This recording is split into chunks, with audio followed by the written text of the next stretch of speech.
afford to lose or need in order to live, you are going to be gripping the stick so tight that you're going to end up having bad luck. Like, you just will. You're going to gravitate towards Murphy's Law, right? You will. I mean, that's where that saying, he's gripping the stick too tight, comes from. You can't operate like that. I don't care if it's gambling, sales, I don't care what asset. If you're gripping the stick too tight, you can't be effective.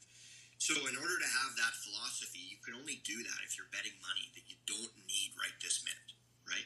And it's not to say that you shouldn't care about your money when you're gambling, because you should, but it's far easier to have the right approach from this from a psychological perspective if you're not gambling, your next mortgage payment.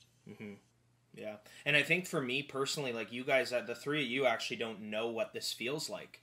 I made a transition where I said, like, I sat down with Caitlin and said, I need to quit my job and go all in on this. And she saw the results before that, right? And at that moment in our lives, we had just bought this condo that we're sitting in right now, and we actually used a line of credit for some of our down payment, right? So it was pretty intense.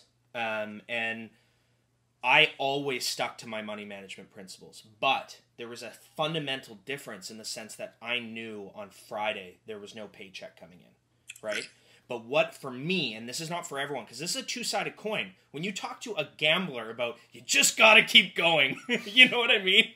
That's not a good thing to say, right? So yeah, that's not the first thing they tell you on the 1-800-GAMBLING hotline. Yeah, just keep going, right?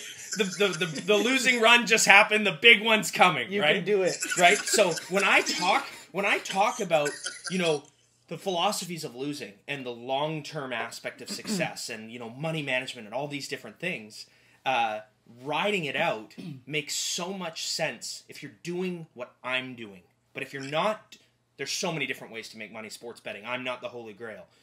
There's so many other ways that you can do it. But theoretically speaking, if you're doing what I'm doing, then it makes a lot of sense to keep going. But living that moment where you go, okay, this is my income. I did just lose $25,000, right? I'm not making that up, right? I did just lose $25,000.